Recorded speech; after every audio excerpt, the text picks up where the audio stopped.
Dando continuidade a esse culto bem legal, peço a você que abra sua Bíblia em Atos, capítulo 9. Atos, capítulo 9.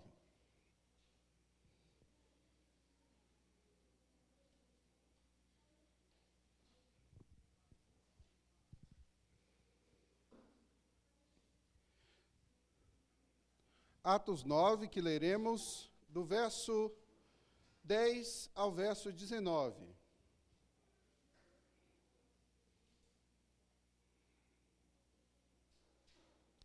Atos 9, do 10 ao 19. Ora, havia em Damasco um discípulo chamado Ananias. Disse-lhe o Senhor numa visão: Ananias, ao que respondeu: Eis-me aqui, Senhor. Então o Senhor lhe ordenou: Dispõe-te e vai à rua que se chama Direita, e na casa de Judas procura por Saulo, apelidado de Tarso, pois ele está orando. E viu entrar um homem chamado Ananias e impor-lhe as mãos, para que recuperasse a vista. Ananias, porém, respondeu: Senhor, de muitos tenho ouvido a respeito desse homem, quantos males tem feito aos teus santos em Jerusalém. E para aqui trouxe a autorização dos principais sacerdotes para prender a todos os que invocam o teu nome. Mas o Senhor lhe disse: Vai, porque este é para mim um instrumento escolhido, para levar o meu nome perante os gentios e reis, bem como perante os filhos de Israel. Pois eu lhe mostrarei quanto lhe importa sofrer pelo meu nome. Então Ananias foi, e entrando na casa impôs sobre ele as mãos, dizendo: Saulo, irmão, o Senhor me enviou, a saber, o próprio Jesus, que te apareceu no caminho por onde vinhas, para que recuperes a vista e fiques cheio do Espírito Santo. Imediatamente lhe caíram dos olhos como que umas escamas, e tornou a ver. A seguir, levantou-se e foi batizado. E depois de ter se alimentado, sentiu-se fortalecido. Então, permaneceu em Damasco alguns dias com os discípulos. Pai bendito, é no nome do Cristo Jesus que mais uma vez nos dirigimos a Ti e suplicamos reverentemente que fales conosco e nos ajude, ó Deus, a compreender a Tua palavra. E que essa compreensão, Senhor, não seja apenas de assentimento, mas seja, Senhor, uma compreensão que desça ao nosso coração e se converta, Senhor, em atitudes. Compreensão essa, Senhor, que mude as nossas vidas, que mude as nossas perspectivas, que mude o nosso estado. Antes, perseguidor do Evangelho. Antes, perdido em nossos pecados. Antes, obscurecidos, ó Deus, pelo lamaçal da destruição eterna. Mas hoje, ó Deus, rejuvenescidos, transformados, modificados, temos vida e paz contigo, mediante aquilo que o Senhor Jesus fez por nós. E por isso nós suplicamos: tende misericórdia de nós e fala conosco. E é no nome dele somente que oramos. Amém. Nós temos uma visão um tanto fantasiosa do que é a conversão, de uma forma geral.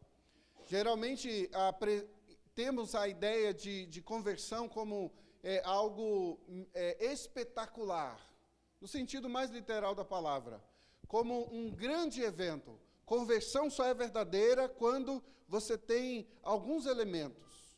Precisa haver pirotecnia, precisa haver fogos estourando, precisa haver um grande evento. O mar precisa se abrir, estrelas do céu cair, para que a gente compreenda de fato e até qualifique se aquela pessoa foi convertida ou não. Esse é um grande equívoco. A Escritura mostra conversões das mais variadas formas. Nós percebemos conversões que são apenas do ouvir a palavra, percebemos conversões apenas de um chamado, percebemos conversões do ler a Escritura, percebemos conversões do toque do Senhor, percebemos conversões miraculosas também. Não classificamos apenas conversões quando tem esses elementos ou aqueles elementos. A conversão, a transformação, muda a disposição do ser humano e, assim, tudo aquilo que ele vai fazer. A conversão muda a disposição das atitudes. A conversão muda a disposição dos pensamentos. Quando das atitudes nós percebemos, preciso melhorar a minha caminhada em determinado lugar. Preciso melhorar a forma com que eu falo. Preciso melhorar a forma com que eu me dirijo às pessoas. Naquilo que diz respeito aos pensamentos, há uma luta maior, porque, afinal de contas, achamos que não existe ninguém percebendo os nossos pensamentos. E sabemos que o próprio Criador é o único que faz isso. Quanto a ele, nós relevamos, porque não estamos vendo. Não tem nada palpável que a gente possa dizer assim, olha, o Senhor está vendo. Percebe os meus pensamentos. Quanto a atitudes práticas, nós vamos sempre olhar para a conversão como algo, muitas vezes, irreal. Como assim? Uma pessoa que não ia para a igreja, que não conhecia o Evangelho, antigamente bebia e fumava. Hoje ela não bebe, não fuma mais. Essas atitudes, alguns vão dizer que são atitudes de pessoas que se converteram. Não necessariamente. É óbvio que com isso eu não estou dizendo que uma pessoa que foi convertida ao Evangelho deva beber e fumar, ou essas outras práticas nocivas à saúde humana. Mas a gente bem sabe que o que conduz ao inferno não é bebida, não é cigarro, não é uma vida de promiscuidade, mas a nossa condição de pecador, a disposição não alterada que há aqui dentro de nós. Isso conduz ao inferno. Sendo assim, como que a gente pode perceber que houve mudança real e verdadeira? Sendo assim, como é que a gente pode classificar uma conversão ou não? Há quem diga e recite as palavras do Mestre Jesus, que diz, pelo fruto conhecereis a árvore. Mas quem pode efetivamente julgar os frutos, senão ele? Quem pode efetivamente dizer se este ou aquele é verdadeiramente convertido? É óbvio que o texto que diz que pelos frutos conhecereis as árvores, nos dão parâmetros para nos ensinar de forma superficial, mas também profunda, de que quem mudou de vida, quem foi convertido, deve demonstrar frutos conforme agora a sua disposição. Quanto à disposição, queridos, eu queria deixar claro para você. Antes, sem Jesus, a nossa tendência, a nossa disposição era para o pecado. E vivíamos pecando irrefreadamente. Agora, com Cristo, nós tendemos a lutar contra o pecado e nos afastamos dele, assumindo uma postura de escolher não pecar e caminhar em direção a uma vida de santificação. Porque é importante a gente refletir sobre esse aspecto da vida cristã, a conversão. Porque precisamos relembrar que a conversão é um estado que altera completamente o nosso ser, a nossa disposição, a nossa vida, os nossos pensamentos, os nossos atos e tudo que gira ao nosso redor. A conversão é mediante um ato misericordioso de Deus, que olha para o pecador e transforma a sua vida. E agora ele, disposto a dizer não ao pecado, pela ação do Espírito, ele começa a ter uma vida diferente. Antes ele era pecador inveterado, amante de práticas terríveis, e não havia nada que pudesse mudar, segundo a sua própria ação. Hoje, transformado pelo Espírito Santo, ele assume uma nova postura. Nós vamos ver um exemplo deste aqui, E talvez um dos exemplos de conversão assim mais espetaculares que nós encontramos na Escritura. Como eu falei no último domingo, o momento do encontro de Paulo, do apóstolo Paulo com Jesus Cristo, é um momento espetacular. Nós temos todos os elementos de uma história de sucesso, não é? Do que é chamado na estrutura narrativa, seja em livros, em filmes, séries, da estrutura da narrativa do herói. Não é? Nós temos todos esses elementos e isso agrada ao nosso coração. Mas vamos perceber aqui algumas coisas interessantes a partir da conversão do apóstolo Paulo. Nós iniciamos esses 3 momentos da vida do apóstolo Paulo no último domingo, a partir do versículo 1, e lemos até o versículo 31, para a gente ter todo aquele contexto.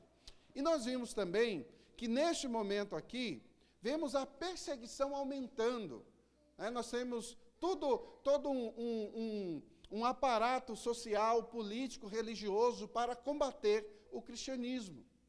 Né? E essa perseguição, ela tem nome.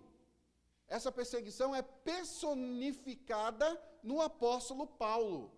Ele se reveste de perseguição. E nós vimos nos primeiros 9 versículos aí, ele pedindo autorização da liderança da igreja, vamos dizer assim, da época, da liderança religiosa da época, para continuar a perseguição agora num nível ainda maior, perseguindo em lugares mais distantes. E vamos perceber aí que ele intenta contra o evangelho de uma forma sistemática, organizada, intencional, a fim de destruir as obras dos apóstolos, as obras do Senhor, as obras do Espírito Santo. A sua tão desejada viagem a Damasco se transforma em um grande cenário de mudança para a sua vida. Nós vimos tudo isso e propomos a seguinte ideia, que ao observarmos o momento que a igreja vivia e os seus perseguidores, que nós deveríamos considerar 3 aspectos. O primeiro deles, nós vimos semana passada. Consideremos o estado do perseguidor, pois ele revela o cerne, a alma da perseguição. O estado do perseguidor, a qual me refiro, era a fúria voraz do apóstolo Paulo em destruir os discípulos de Cristo. O texto vai dizer que ele perseguia homens e mulheres. Ele pedia autorização para aqueles que ele encontrasse do caminho, né? Não no caminho, mas do caminho, seriam os que estavam sendo convertidos.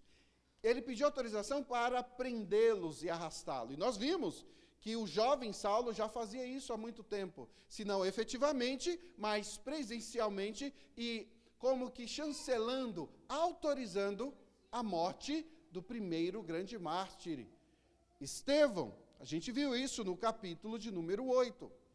Agora perceba, consideremos o estado do perseguidor, pois ele revela o cerne da perseguição, que é o ódio ao evangelho, consequentemente, ódio a Deus, ódio a Cristo. Hoje, consideraremos o estado do convertido, pois a conversão, mediante o encontro com Cristo, transforma verdadeiramente. Não existe transformação, não existe caminhar com Cristo, não existe uma vida de cristão sem uma transformação real e verdadeira. E o último aspecto, consideremos o estado do perseguido. Então, consideraremos esses 3 estados, do perseguidor, do perseguido, do convertido e do perseguido. Perseguidor, convertido e agora perseguido. Porque antes ele era perseguidor, convertido, agora ele é perseguido. Talvez se algumas pessoas que não caminham com Cristo, que não são do caminho, né? Como Lucas vai nos ensinar, talvez não veja vantagens nisso, de sair daquele que é perseguidor para ser perseguido. Na cultura hedonista, ou seja, amante dos prazeres, cada vez mais é comum nós percebermos as pessoas evitando o conflito, evitando a dor, evitando muitas vezes até a proteção dos seus, em busca apenas de uma vida tranquila. Quem dirá se levantar para ser considerado verdadeiramente convertido e, assim, perseguido? Vamos, então, a uma análise mais próxima do texto, como temos feito já desde o início da série. Então, após considerarmos o estado do perseguidor, consideremos, então, aí o estado do perseguido. Como nós temos visto, o verso 9 encerra a última sessão dizendo assim: esteve 3 dias, Atos 9:9, acompanhe. Esteve 3 dias sem ver, durante os quais nada comeu e nem bebeu. Consideremos o estado do perseguido como alvo do cuidado e providência divina. Perdão, irmãos. Consideremos o estado do convertido. Consideremos o estado do convertido como alvo do cuidado e providência divina. Perceba aí que há uma transformação gradativa após aquele evento maravilhoso, espetacular, não é? Paulo indo para Damasco, uma luz aparece, ofusca ele e ele se prostra em terra e uma voz fala com ele. Então, nós temos aqui a glória do Senhor se apresentando a Paulo, não em sua plenitude, obviamente, mas e do Senhor, do meio dessa glória, do meio dessa luz, diz: Saulo, Saulo, por que me persegues? E ele diz: quem és tu, Senhor? Eu sou Jesus, aquele que persegue. Então, a partir desse momento, Paulo tem uma transformação, porque de joelho, fraco, lançado ao chão, cego, ele percebe que tudo que ele havia feito na vida dele estava errado. Enquanto profissão, enquanto que ele buscava, enquanto que o que ele professava estava errado. E às vezes, a gente tem dificuldade de lidar com isso, sabe? De alguém chegar para nós e dizermos assim: olha, se for olhar para trás, tudo que você fez estava errado. Principalmente no que diz respeito à religião. Porque nós brasileiros somos assim, né? Somos amantes de religião. A nossa cultura, a nossa tradição expira, exala a religião, em todos os aspectos. Desde a nossa herança africana, europeia, que seja nativa, exala a religião. E não é por causa apenas dessas heranças, europeia, portuguesa, espanhola, não é? Quer seja africana, não é por causa disso, é porque o ser humano, ele é um ser religioso. Mas o brasileiro, sobretudo, tem toda aquela aura de religião, tudo o brasileiro vê religião. Ao cruzar num entroncamento de avenidas, estou evitando o nome aqui, né, para não causar espanto, nem medo. Ao cruzar numa avenida que tem ali 4 destinos, né, uma encruzilhada, fica mais fácil. Tem pessoas que têm medo. Falando de fantasmas, de coisas que aparecem, nós temos medo. Assistimos um filme de terror e não conseguimos nem ir no banheiro com a luz apagada. Brasileiro é assim, dado à religião. E é interessante percebermos que, quando a gente olha para um evento como esse, a gente pode se perder nesses elementos. Mas o grande foco aqui, e que vai transformar completamente a vida do apóstolo Paulo, não é o fato de ter sido espetacular, o fato dele ter ouvido uma voz e não saber de onde vinha, o fato dele ter sido conduzido para dentro da cidade de Damasco, sem condições nenhuma de continuar sozinho, a sua arrogância foi lá no chão, a sua altivez foi lá no chão, mas o que de fato importa, nesse exato momento aqui, é a transformação, é a conversão dele a partir da palavra de Jesus. A partir daquilo que Jesus diz: eu sou Jesus, aquele que você persegue. E os eventos subsequentes a este é o que está relatado aqui no verso de número 9, que faz a gente refletir. Esteve 3 dias sem ver, durante os quais nada comeu nem bebeu. Paulo, certamente ainda atordoado, jejua 3 dias. Quando ele chega ao seu destino, Paulo não tem o que fazer. Paulo não tem a carta para ler. Paulo não tem pessoas para perseguir. A razão da sua existência daquele exato momento muda completamente. E agora alguém vem e diz assim: tudo que você acreditava estava errado. Ou pelo menos, da perspectiva que você estava vendo, estava errado. E Paulo passa ali 3 dias sem comer nem beber. Consideremos o estado do convertido como alvo do cuidado e providência divina. O Senhor vai em direção aos seus e produz uma transformação profunda em Paulo e, consequentemente, em todos os seus filhos. Certamente em choque ainda pela seriedade dos seus atos. Imagine o seguinte: alguém disse para você que a sua vida foi destruir a vida de pessoas inocentes, simplesmente porque discordavam da sua fé. Mas daí você pode dizer assim: mas pastor, a religião, a gente assim, não se discute, porque cada um tem a sua. Nós não estamos falando de religião, nós estamos falando do encontro com o próprio Deus. Não foi a perspectiva da religião A, B ou C. Não foi uma vertente das mais variadas do cristianismo. Foi o próprio Deus que se apresentou a Paulo e disse para ele: você está errado.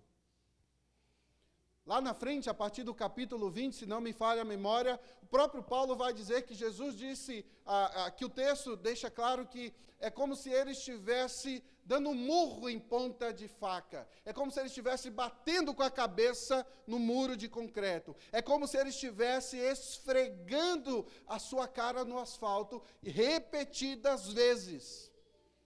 E o texto vai dizer: não faça isso. Porque era isso que Paulo estava fazendo antes do encontro com Cristo. O choque da seriedade dos atos dele fez com que ele passasse 3 dias em jejum e oração. Imaginar a dor ao descobrir que perseguiu e matou irmãos em Cristo deve ter sido uma dor avassaladora para o apóstolo Paulo. Enquanto isso, o Senhor preparava a etapa seguinte de sua vida. Enquanto Paulo jejuava, enquanto Paulo orava, enquanto ele estava recluso, contrário à sua vida ativa e de constância perseguição, o Senhor estava ali conduzindo, e por isso, repetimos, consideremos o estado do convertido como alvo do cuidado e providência divina. Perceba, a partir do verso 10. Ora, havia em Damasco um discípulo chamado Ananias. Disse-lhe o Senhor numa visão: Ananias, ao que respondeu: eis-me aqui, Senhor. Então o Senhor lhe ordenou: dispõe-te e vai à rua que se chama Direita, e na casa de Judas procura por Saulo, apelidado de Tarso, pois ele está orando. Aqui entra na narrativa agora uma outra personagem, um mensageiro comum e sincero da parte de Deus, chamado Ananias. Nós sabemos muito pouco sobre Ananias, né? O que sabemos é pouco, mas é suficiente para entender que este homem era um servo de Deus, um servo fiel do Senhor. Perceba que o Senhor convoca Ananias para uma obra que para Deus era muito cara, era muito importante. Deus estava construindo a história de conversão do apóstolo Paulo e preparando todos os pequenos detalhes para que a vida do apóstolo Paulo fosse transformada. E aqui a gente precisa abrir um pequeno parêntese. Aqui poderiam alguns incautos e leitores desavisados da Escritura dizer assim, olha, Deus transformou a vida do apóstolo Paulo e ele vai fazer a mesma coisa na sua vida. Porque antes você não sabia o que fazia, agora você vai pregar às nações, você vai ser como o apóstolo Paulo. Uma grande bobagem, queridos. Apóstolo Paulo só existiu um. Assim como o Diogo só existiu um. Assim como o Alex só existe um. Assim como o José só existe um. Assim como o João só existe um.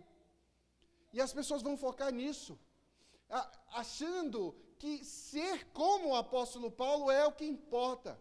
Mas perceba, o grande perseguidor, agora convertido, se depara com um homem simples, mas de características de extrema importância. Quais são as características que a gente vê? Em Atos capítulo 22, verso 12, o mesmo livro aí, vai nos informar que era um homem piedoso, conforme a lei, e tinha bom testemunho diante de todos os judeus. E, além disso, era um homem que tinha um bom relacionamento com Deus, certo? Porque neste exato momento aqui, no verso de número 10, o texto vai dizer, havia em Damasco um discípulo. Esse é o título que nós temos que almejar. Discípulo. E continua. Disse-lhe o Senhor numa visão. Mais uma vez, de forma espetacular, o Senhor se apresenta a outra pessoa. E agora dizendo para ele, vai, porque eu tenho alguém para você fazer um trabalho específico. Então Ananias recebe uma visão do Senhor, e Ananias prontamente responde ao Senhor. Então aqui percebemos mais uma vez o estado do convertido e a providência divina guiando tudo. Havia uma ação coordenando todos os eventos ali, e que de forma intrincada se encaixavam e conduzia tudo a bom termo, conforme o Senhor queria que fosse. Perceba aí. Quando nós percebemos o exemplo desse encontro de Paulo e Ananias, só vem uma coisa à nossa mente. Este encontro, especificamente, foi um encontro à base da providência divina. Porque nós temos um homem terrível, agora convertido, e nós temos um discípulo que encontra este homem por ordem do próprio Deus. Só que, no meio desta conversa, nós temos Ananias numa conversa muito interessante com Deus. No meio disso tudo, perceba, a partir do verso de número 13. Ananias, porém, respondeu, Senhor, de muitos tenho ouvido a respeito desse homem. Quantos males tem feito aos teus santos em Jerusalém? Verso 14. E para aqui trouxe autorização dos principais sacerdotes para prender a todos que invocam o teu nome. Mas o Senhor lhe disse, verso 15, vai, porque este é para mim um instrumento escolhido para levar o meu nome perante os gentios e reis, bem como perante os filhos de Israel, pois eu lhe mostrarei quanto lhe importa sofrer pelo meu nome. Mais uma vez, queridos, gostaria de ressaltar a providência divina guiando tudo. Você percebeu aqui que o Senhor repete exatamente aquilo que o próprio Jesus havia dito quando da comissão, no capítulo 1, prometendo aqui, Atos capítulo 1, verso 8, quando ele diz assim, mas recebereis poder ao descer sobre vós o Espírito Santo, e sereis minhas testemunhas. O princípio de ser testemunha é sofrer, e quem sabe até morrer por amor a Cristo, por amor ao Evangelho, certo? Tanto em Jerusalém, como em toda a Judéia e Samaria e até os confins da terra. Deus ecoa as palavras do Cristo quando ele repete isso. Perceba, vai porque este é para mim escolhido, verso 15, escolhido para levar o meu nome perante gentios. Percebeu? A mesma estrutura que a gente vê lá. E reis, bem perante como os filhos de Israel. Toda a herança do Senhor que estava espalhada por toda a terra, ia ser convocada pela pregação deste que agora iria entender o que de fato é dor e sofrimento. Toda a dor e sofrimento que ele havia infligido àquelas pessoas, tudo aquilo que ele havia lutado com afinco, agora vai ser revertido para a sua vida e ele entender o que de fato é ser um convertido. E agora o que alimenta este convertido vai ser exatamente essa misericórdia do Senhor que é apresentada aqui. Vai, porque ele, perceba, vai, porque este é para mim um instrumento escolhido. Por aqui a gente já derruba uma série de afirmações aí de que é você que escolhe a Deus, não é? É você que se converte, é você que escolhe. Não é não, querido. A gente percebe. Esse texto aqui poderíamos dizer que é um tanto frágil para afirmar isso. Mas não somente ele, mas como todo o ensino da Escritura, vai mostrar claramente que somos escolhidos por Deus como instrumentos dele para alcançarmos os seus propósitos. Aprove a Deus que este, conhecido como Saulo, apelidado de Tarso, fosse o maior apóstolo de todos os tempos.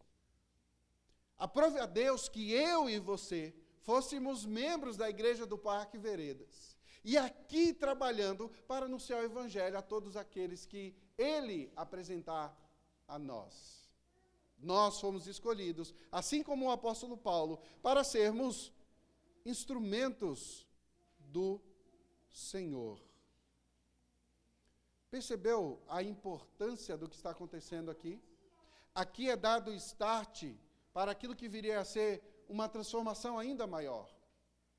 Aqui a perseguição agora dá uma reduzida e o evangelho avança de uma forma tremenda. Aqui já haviam morrido muitos cristãos. Aqui já haviam morrido verdadeiros discípulos. A exemplo apenas de Estevão, mas certamente um número muito grande de pessoas que não foram contabilizadas na Escritura, mas que derramaram seu sangue por amor a Cristo. Aqui percebemos, mais uma vez, a graça do Senhor sendo derramada sobre a sua igreja. E talvez alguns possam pensar, Ananias recuou. Ananias, teve medo. Mas uma perspectiva correta sobre o texto que nós vamos perceber aqui é que este momento só ressalta a maravilha da conversão do apóstolo Paulo. O receio de Ananias em dizer assim, Senhor, mas este homem? Este homem, pois foi ele que eu escolhi para ser enviado para anunciar a salvação, a graça a todos os povos que eu escolhi. Não havia medo, mas havia prudência nas palavras de Ananias. Consideremos o estado do convertido, mudando o perseguidor profundamente, como Deus fez. Vejamos como ele mudou. Nós já vimos que Saulo passou vários dias com os discípulos em Damasco, mas a grande questão aqui, que segue-se da narrativa, vai culminar em um versículo que eu gostaria de ressaltar com os irmãos. Começa assim, versículo 16. Pois eu mostrarei quanto lhe importa sofrer pelo meu nome. A gente bem sabe o que é dor e sofrimento a partir da perspectiva do apóstolo Paulo, certo? 17. Então Ananias foi, e entrando na casa, impôs sobre ele as mãos, dizendo: Saulo, irmão. Antes ele dizia, este homem, verso 13. Agora ele diz, Saulo, irmão. O Senhor me enviou, a saber, o próprio Jesus que te apareceu no caminho por onde vinhas, para que recuperes a vista e fiques cheios do Espírito Santo. Esse encontro com o apóstolo Paulo precisava da chancela, do encontro das mensagens. A dupla mensagem, a dupla profecia que é apresentada aqui no primeiro momento o apóstolo Paulo, que vai receber a orientação do Senhor quando ele é convertido e diz, olha, vai para Damasco, algumas pessoas vão te receber lá, mas depois de algum tempo vai vir um homem. Então, enquanto Deus está falando, enquanto o mestre está falando isso para Saulo de um lado, o mestre também está falando isso com Ananias do outro, e quando os dois se encontram, é como se houvesse uma conversa a três. Saulo, o Senhor e Ananias. E quando Ananias repete exatamente a mesma ordem dos eventos aqui, isso vai de encontro ao coração do apóstolo Paulo, certificando que aquele homem era o homem enviado da parte de Deus. Perceba aí, verso 18. Imediatamente lhe caíram dos olhos como umas escamas, e tornou a ver. A seguir, levantou-se e foi batizado.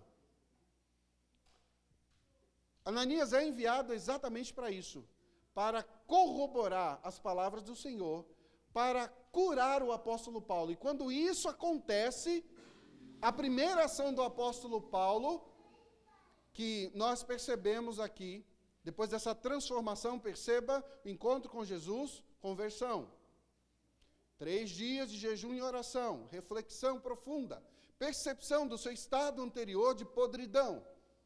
Agora nós temos um homem que vem e impõe a mão sobre ele e ele é curado da sua cegueira física.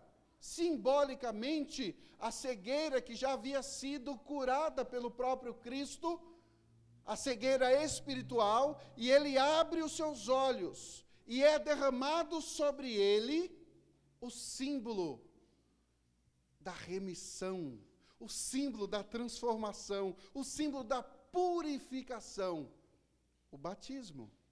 Depois de ter se alimentado, imediatamente lhe caíram dos olhos, verso 18, que como umas escamas, e tornou a ver. A seguir levantou-se e foi batizado. Onde é que Saulo estava, irmãos? Numa casa. Tinha água e foi derramado na cabeça dele. Bons entendedores entenderão que, obviamente, aqui nós temos a prática do batismo por aspersão. Verso 19. Depois de ter se alimentado, sentiu-se fortalecido. Então permaneceu em Damasco alguns dias com os discípulos. Agora, depois dessa transformação, o convertido passa a comunhão com os discípulos. Imaginem os diálogos. Imagine a entrada do grande perseguidor no recinto em que estavam só discípulos. O medo, o receio, muitas das vezes, a desconfiança. Tanto que em outro momento, nós vamos ver em breve, é necessário um apóstolo chegar e dizer assim, este é irmão efetivamente. Ele foi convertido. Nós vamos ver em breve, se Deus assim nos permitir. Queridos, consideremos o estado do convertido, mudando o perseguidor profundamente, como Deus quis. Então, Saulo passa vários dias com esses discípulos em Damasco. E aqui, a grande transformação, a grande mudança aparece de uma forma simples, e que se a gente lê muito rápido, a gente não percebe. E logo pregava nas sinagogas, versículo 20. E logo pregava nas sinagogas. O grande ápice do apóstolo Paulo não é ficar contando como que foi sua conversão. Pastor, eu quero dar o meu testemunho, porque eu era um homem assim, porque eu era um homem assado, porque eu fiz aquilo e aquilo outro, agora eu estou aqui diante da igreja pregando. O apóstolo Paulo não perdia tempo com isso. O apóstolo Paulo vai se apresentar diante dos irmãos, diante dos crentes convertidos, diante de ímpios e diz: eu fui transformado, mas eu quero que, não que você olhe para mim, mas olhe para Cristo. Perceba, a grande fonte de alegria do apóstolo Paulo era anunciar a Cristo, porque imediatamente a sua conversão ele pregava. Ele pregava nas sinagogas. E o que ele pregava? O espetáculo da sua conversão. O que o texto diz aí? E logo pregava nas sinagogas a Jesus, enfrentando todo o status quo, enfrentando toda a perseguição, enfrentando toda a religiosidade, ele pregava: Jesus é o Filho de Deus. Lembra, quando este mesmo é indagado, o próprio Jesus diz quem era ele, ele vai segurando a mensagem, segurando até o exato momento que ele diz: eu sou. Ele diz: eu sou o próprio Deus, eu e o Pai somos um. Agora vem o apóstolo Paulo e diz abertamente para todo mundo: Jesus é Deus. Não há nenhum outro nome que importa ser salvo, senão o próprio Jesus. Sabe o resultado disso? Olha aí, o verso 21. Ora, todos os que ouviam estavam atônitos e diziam: não é este que exterminava em Jerusalém os que invocavam o nome de Jesus? E para que veio precisamente com o fim de os levar amarrado aos principais sacerdotes? Havia um estarrecimento geral. Não era este homem aí? Você percebeu quantas vezes é repetida a vida pregressa do apóstolo Paulo? Não por ele, mas Lucas deixando claro a grande ênfase aqui da conversão, da misericórdia do Senhor sendo aplicado na vida do pecador, daquele que odiava. Lembra isso? O texto do capítulo 9 começa no versículo 1, Saulo inspirando ainda ameaças e morte contra os discípulos do Senhor. Lembra que nós vimos essa palavra aqui, essa sentença, inspirando morte. Era como se ele estivesse enfurecido para matar qualquer um. E alguns vão dizer que nós vivemos um momento tranquilo no nosso país. No mundo atual, nós não somos perseguidos, afinal de contas, nossa porta está aberta aqui. Nós precisamos ir para a Índia, para o Oriente Médio, para o Japão, para a China, para a Coreia do Norte, para sermos efetivamente cristãos e sermos perseguidos. Queridos, vou dar uma informação para você. Primeiro, se você for testemunhar do Evangelho verdadeiramente hoje, aqui, você vai desfrutar disso aqui, de perseguição verdadeira. Se você não sofre mas nenhum aspecto disso, você precisa rever a sua caminhada com Cristo. Segundo, hoje, nesse exato momento, no nosso país, existem pessoas sendo mortas por amor ao Evangelho. Existem pessoas sendo caladas, canceladas, perseguidas por amor ao Evangelho. Há quem diga que o grande auge, o grande assunto da atualidade são as minorias, não é? Os que estão marginalizados, que estão à margem da sociedade. Deixa eu contar um dado para você. Você sabe quantas igrejas protestantes foram apedrejadas, ateadas fogo? Você sabe quantos pastores morreram no Brasil? Quantos irmãos simples, pregando o Evangelho, foram humilhados, xingados? Seu negócio simplesmente acabou, sua família abandonou por amor ao Evangelho. Você sabe quantos?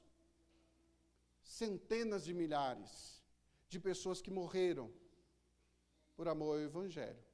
Não precisa ir para outro país. Comece a falar de Jesus no seu emprego.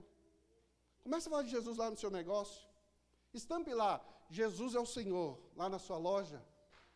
E você vai ver a perseguição. Hoje, uma rede de cafeteria nos Estados Unidos, em um país lá fora, não lembro se é nos Estados Unidos, sendo apedrejada. O cara abriu um negócio, dando café e lanche de qualidade, a preço acessível. E anuncia abertamente que é cristão e que anuncia o Evangelho e que parte da renda do que ele arrecada está sendo destinada para a pregação do Evangelho. Sabe o que as pessoas estão fazendo? Fazendo piquete na frente da loja, com placas, com palavras de ordem. E se isso não fosse suficiente, destruindo vidraças, destruindo utensílios. A polícia é chamada e diz, não podemos fazer nada porque eles estão no direito deles de protestar. Perseguição, queridos. Às vezes a gente acha, né, que perseguição é isso. É a gente ir para outro país, lá para a Coreia do Norte. Eu te desafio. Comece a falar de Jesus no seu trabalho. E você vai ver, não somente nariz torcido para você, mas você vai ver pessoas te atacando. Você vai ser mandado embora. Você vai ser humilhado publicamente, chacoteado. Isso é o mínimo. Paulo imediatamente começa a pregar nas sinagogas, onde teria sido recebido como um herói, se não fosse o encontro com Cristo. Ele era humilhado, espancado, por amor ao seu Senhor. E ele tinha plena convicção de que ele não era nada. E tudo que ele vivia e sofria, ele entendia que era lucro. Ele entendia que para ele era o melhor caminho. Todos o receberiam como judeu zeloso, como alguém que praticava efetivamente a lei e procurava se livrar daqueles seguidores de um tal Jesus. Este Jesus, quem ele pensa que é para dizer que ele é o próprio Deus? Aí Deus muda o coração dele e agora ele diz, Jesus é Deus. Ele me salvou, Ele me transformou. Queridos, precisamos considerar o estado do convertido, mudando o perseguidor profundamente, transformando a sua vida. O apóstolo Paulo é um dos centenas de milhares de exemplos que a gente pode perceber. O homem que matava cristãos, que tentou acabar com o cristianismo, agora promovia o cristianismo. Perseguiu a outros por seguir Jesus. E é agora perseguido por seguir Jesus. Atacou a igreja, agora se torna o seu principal defensor. E se, de alguma forma, Estevão, mesmo com a profundidade bíblica apresentada, pode ser considerado como um homem simples, piedoso, ok? Mas agora, esses homens iriam enfrentar alguém que, de fato, respirava a Escritura. E ele vai combater em todos os níveis. Não teve um homem sequer que pudesse se levantar com argumentos da Escritura para combater o apóstolo Paulo. Reis quase se converteram às suas pregações. Grandes pensadores da época se converteu à sua pregação. Grandes homens que tinham a plena convicção de que estavam no mesmo caminho que o apóstolo Paulo, se renderam à pregação do apóstolo Paulo. Não por ele, não pelo seu conhecimento, não pela sua história de vida espetacular, mas pelo conteúdo da sua vida, pelo conteúdo da sua pregação, pelo conteúdo do que ele anunciava, de quem ele anunciava. Este mesmo que tinha ódio, agora mostrava amor àqueles que estavam perdidos. Este que abdicou completamente de tudo que ele tinha, do seu status, do seu dinheiro, da sua família, dos seus relacionamentos para anunciar a Cristo. Aquele que confiava na lei para a salvação, agora entende que é somente a graça. Não são práticas religiosas que vão conduzir à salvação, mas somente a graça. O amor de Deus manifestado em Jesus Cristo. Enquanto no passado Paulo personificava a perseguição, o ódio ao Evangelho, Cristo é a própria graça em pessoa que transforma o pecador, o perseguidor, agora em convertido. Consegue entender a importância do que está acontecendo aqui, do que está diante de nós? Paulo desistiu de todo o seu poder, prestígio e influência. Ele não era mais bem-vindo por aqueles que costumavam admirá-lo. Agora os seus amigos são pessoas pobres, simples, humildes, mas todo aquele também que se dispunha a estar diante dele e ouvir a pregação do Evangelho. Porque a sua missão é pregar para todo mundo. É conhecido como apóstolo aos gentios. Aqui, isso quer dizer não apenas pregar para os judeus, os de casa, mas para todos aqueles que o Senhor lhe apresentar. Conforme Atos capítulo 8, Atos capítulo 1, verso 8 e Atos capítulo 9, verso 15. Paulo estava entre aqueles que estariam ameaçados de perseguição e morte, se não houvesse esse momento de conversão. O grande auge aqui do apóstolo Paulo, queridos, é o versículo 20. E logo pregava nas sinagogas a Jesus, afirmando que este é o Filho de Deus. Concluindo, queridos, precisamos reforçar que o nosso Deus é misericordioso. Não importa quem seja, não importa o quão pecador, não importa o seu passado. A graça do Senhor é derramada sobre nós, não a partir do nosso passado, da nossa vida, se a gente é um pouco pior ou um pouco melhor. Não é isso que faz sermos salvos. A graça do Senhor é derramada sobre nós, como o nome diz, por graça. A misericórdia dele nos alcançou. E aqueles que recorrem a Cristo são transformados com um novo coração. A gente precisa reafirmar isso.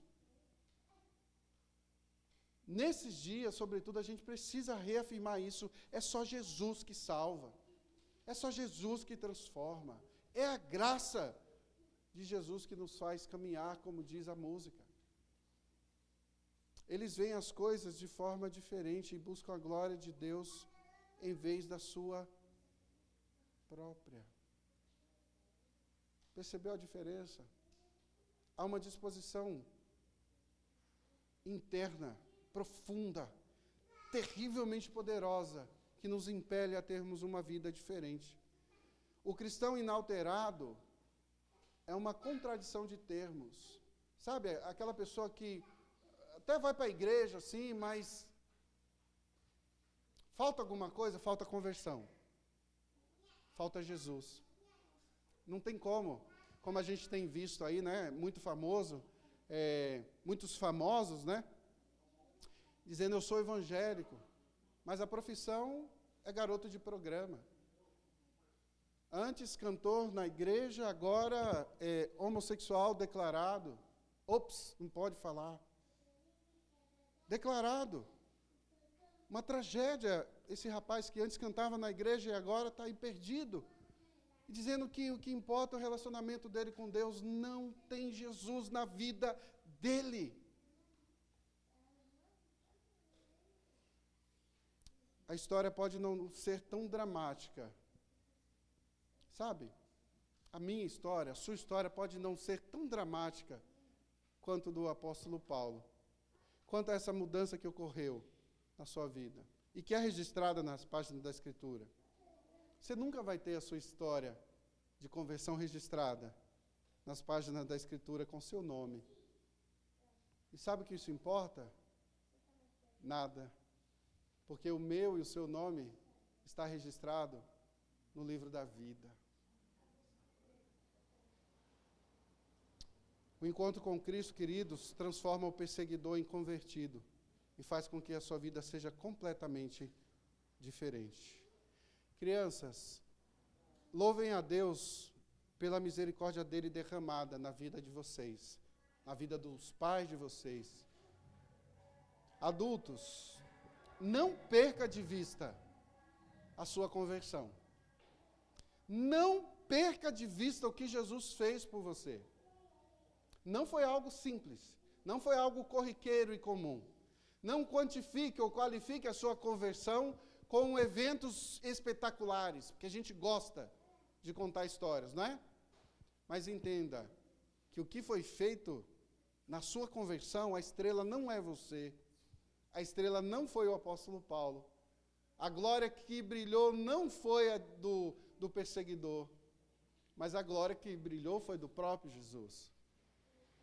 Louve a Deus por Ele haver te salvado, considerando que nem eu nem você merecíamos absolutamente nada, senão a condenação eterna. Louve a Deus por Cristo Jesus. Você já fez isso?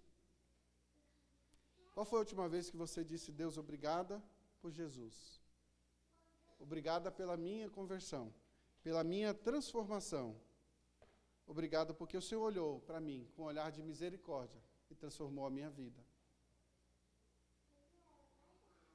Você precisa apresentar esse mesmo Jesus para outras pessoas. Porque tem muitos daqueles que nós amamos, nesse exato momento, indo para o inferno.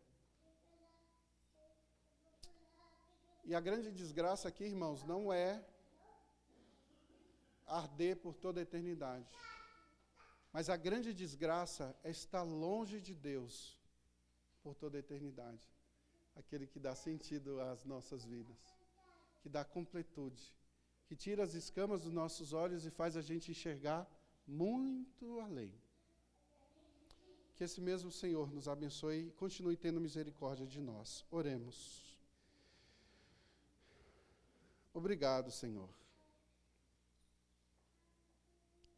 Obrigado porque o Senhor nos converteu. Obrigado porque o Senhor nos transformou. Obrigado porque nós não tínhamos nada e hoje temos tudo. Obrigado porque não somos levados por esses movimentos por aí afora, na busca por prosperidade terrena. Mas obrigado por abrir os nossos olhos para a prosperidade eterna, que é estar contigo, que é caminhar contigo. Obrigado porque a tua luz brilhou sobre os nossos olhos, obscurecidos pelo pecado. E hoje podemos ver. E não somente ver, mas também anunciar a salvação em Cristo Jesus. Obrigado, Senhor. E louvamos o teu nome, pela oportunidade que temos, à luz do que aprendemos, da vocação do teu filho, o apóstolo, que foi convocado, ó Deus, para levar a salvação a todos os teus escolhidos, espalhado por toda a face da terra, em todas as eras. Obrigado porque este privilégio o Senhor outorgou a nós, meros pecadores. Ananias, Estevãos, Filipes, José, Maria, João e muitos outros servos seus espalhados pela face da terra. Obrigado, Pai. E oramos no nome do teu Filho amado Jesus somente. Amém.